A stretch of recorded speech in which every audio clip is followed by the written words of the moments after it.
আকাশে ছোঁয়ার গল্প সাজায়, শূন্যে ওড়ার ছন্দে মেতে।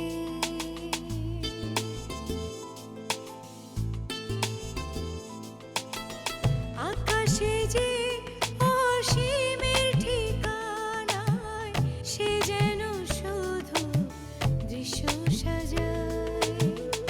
যত গল্প ধাঁধায় হাত বাড়ালে বুঝি কেউ নেই,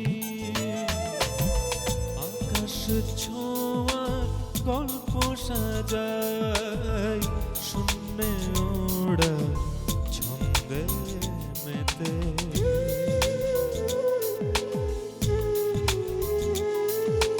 ধাউন্ত তোমার গতি ছুটে চলে অবিচল, আমার আঙিনা প্রজাপতি চঞ্চল।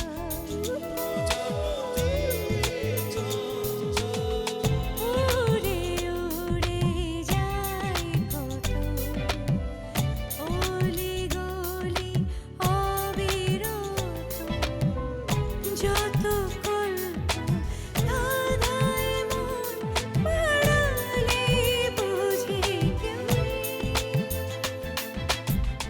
আকাশে ছোঁয়ার গল্প সাজায়, শূন্যে ওড়ার ছন্দে মেতে।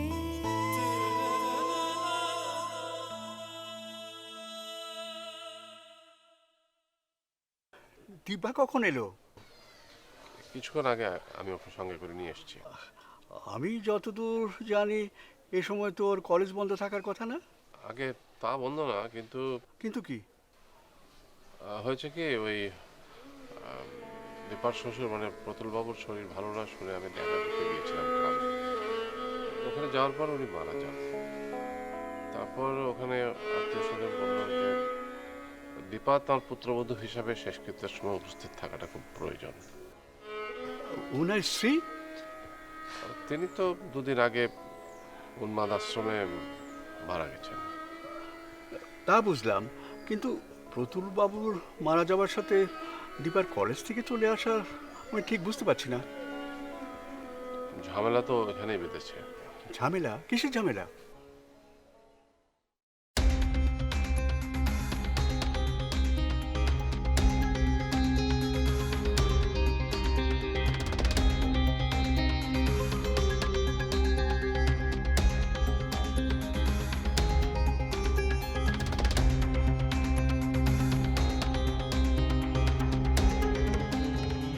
ও বাড়িতে যাওয়ার পরে প্রতুলবাবুর বেয়াই দীপার সামনে সবকিছু বলে দিয়েছেন।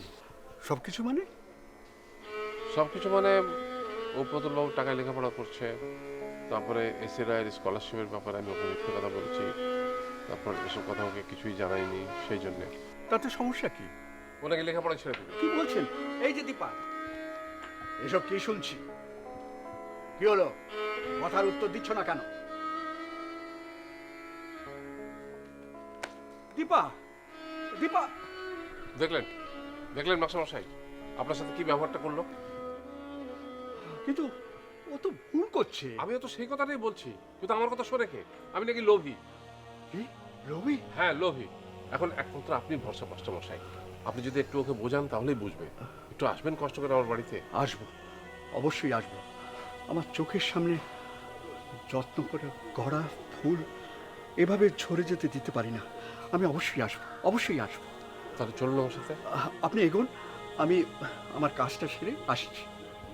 নমস্কার। নমস্কার।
হচ্ছে?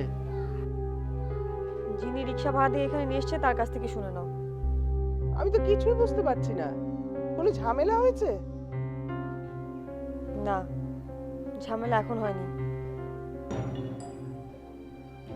অনেক আগে কেউ করেছিল, এখন তার ফল এসেছে। আরে তুই কি বলছিস? আমি তো কিছুই বুঝতে পারছি না। কি হয়েছেটা কি? বললাম তো, যিনি নিয়ে এসছে তার কাছ থেকে জিজ্ঞেস করে নাও।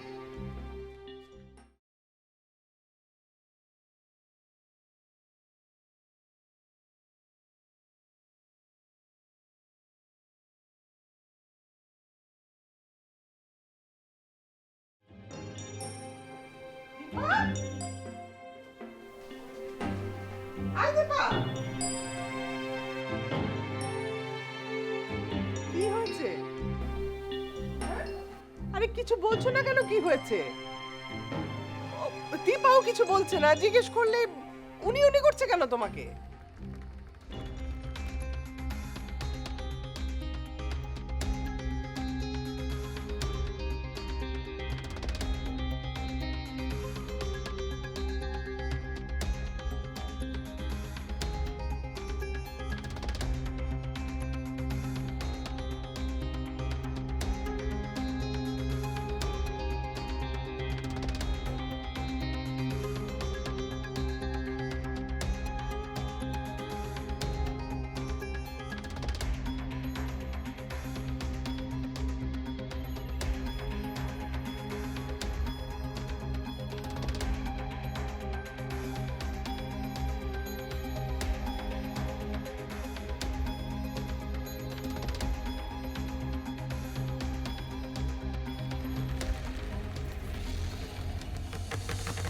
বৌমা, দীপার কি হয়েছে?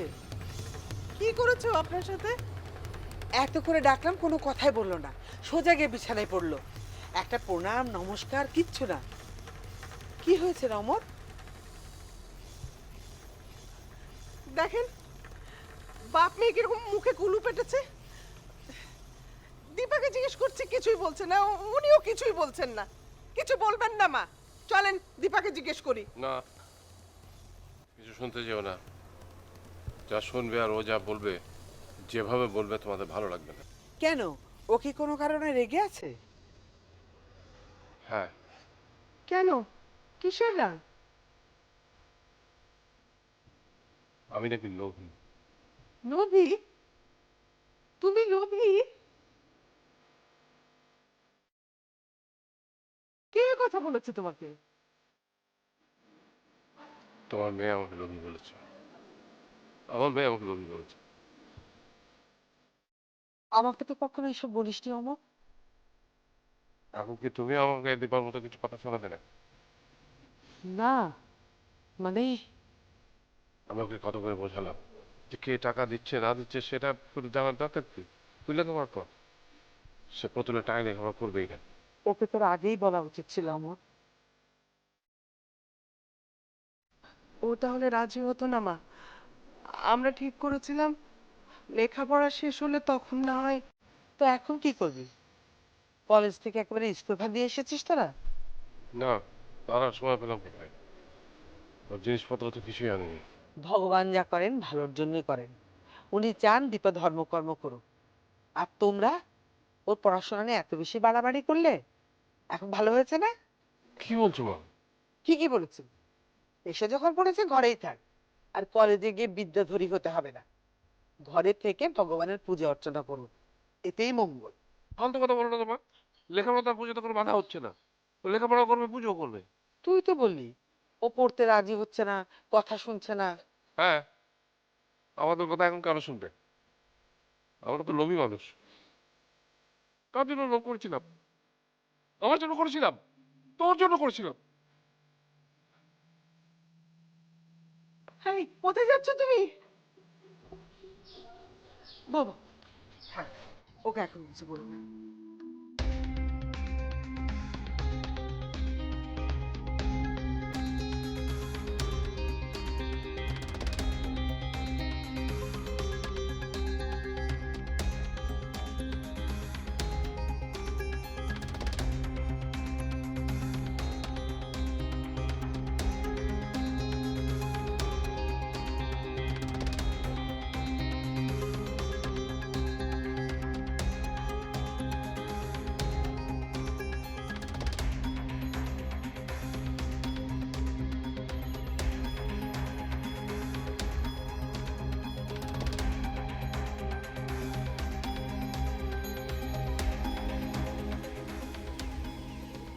এ আবার কি? তাই তো, এলাকাতে কখনো দেখিনি।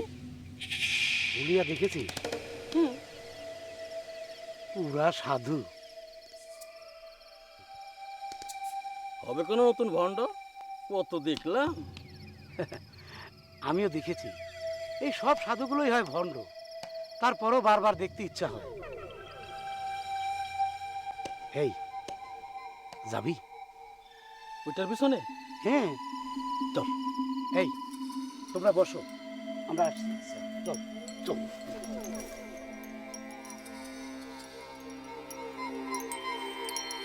কেন কেন কিছু বলবো না? কেন কিছু বলা যাবে না? ও কোন লাশে বেসেছে কিছু বলা যাবে না? আমার জানতে হবে কেন ওর বাবাকে লোভী বলেছে, আমার জানতেই হবে।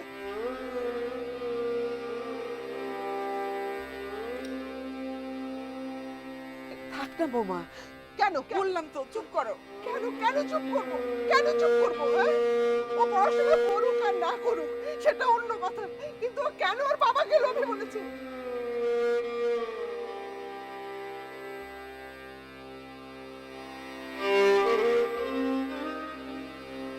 যে মানুষটা এত কষ্ট করেছে ওর জন্য, তাকে ও কেন লোভী বলেছে আমার জানতে হবে।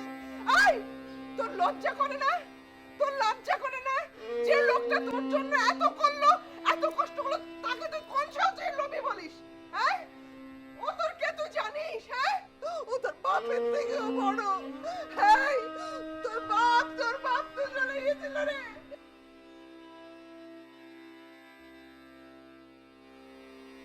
তোর জন্মের পর তো তোর মা মরে গেছিল রে। বৌমা, ওসব কথা তুলো না। কেন কেন তুলবো না? আমি না হয় ওর মাসি ছিলাম, কিন্তু ওই মানুষটা তো ওর কেউ ছিল না। ওর বাপ যখন ওকে ছেড়ে চলে গেল, ওই মানুষটা ওকে নিয়ে এসেছিল। ওকে নিয়ে এসে নিজের সন্তানের মতো বড় করেছে। টিটু মিটু আমার নিজের সন্তান, কিন্তু আমি টিটু মিটুর চেয়েও ওকে বেশি যত্ন করেছি। কোনোদিন কেউ বোঝেনি ও আপন সন্তান না। আজ মনে হচ্ছে আমি ভুল করেছি। আমি ভুল করেছি। কাকু এই কোকিল চালাকে নিজের সন্তান মনে করেছে। কোকিল চালা যখন বড় হয়ে সব ভুলে যায়, এমনিও সব ভুলে গেছে। ও কষ্ট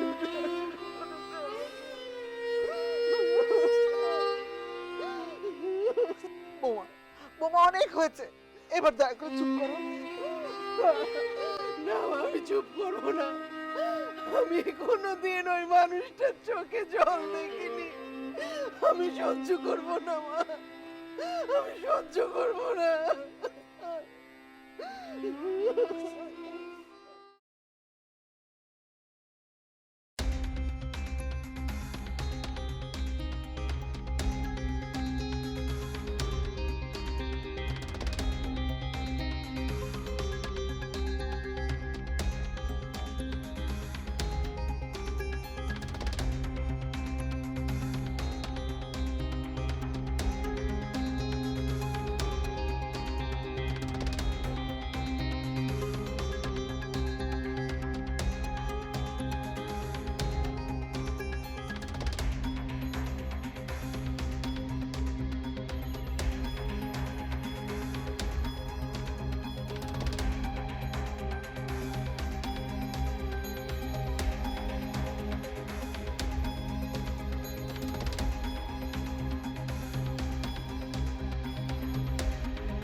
এই এ তো পুরা জড়ো বড়, কোনো রাগ করে না, কথা তো বলেই না, আবার চেয়াও দেখে না।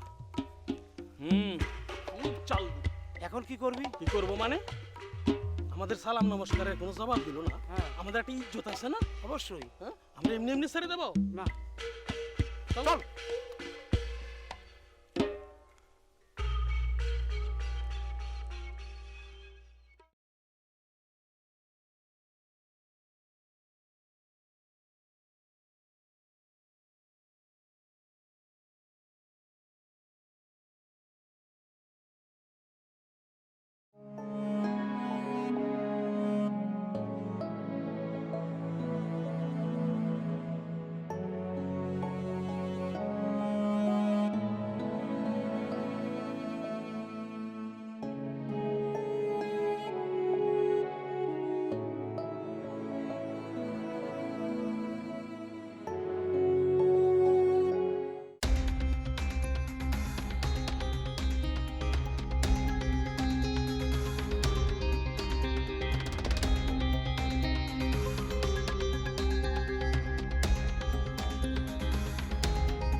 দীপা দীপা দীপা বেরো।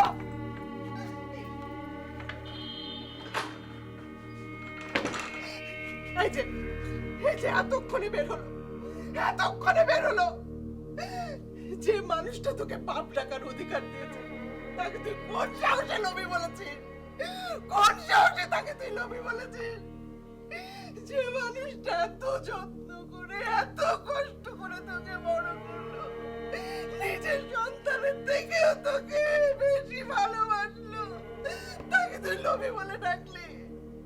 মা, আমি মানুষটাকে কোনোদিন কাঁদতে দেখিনি, নিজের জন্য কোনোদিন কাঁদতে দেখিনি। আপনার জন্য কেঁদেছে, আমার জন্য কেঁদেছে, সন্তানদের জন্য কেঁদেছে, নিজের জন্য কখনো কাঁদেনি। তাকে তুই কাঁদালি, তুই দায়ী। সবকিছুর জন্য যেহেতু আমি তাই, আমাকে মেরে ফেলো মা, আমাকে মেরে ফেলো। এই সমস্ত কথা শুনেছি, মরে যাওয়া ভালো। বিয়ের আগে একবার সুভাষ মামা যখন আমাকে বলেছিল তখন আমি মরে গেছিলাম। আজ আমার মা আমাকে সব কথা মনে করিয়ে দিল। আমাকে যে তত কষ্ট করে বড় করেছো, তাহলে আরেকটা কষ্ট করো মা, আমাকে মেরে ফেলো। বারবার এসব কথা শোনা থেকে মরে যাওয়া ভালো।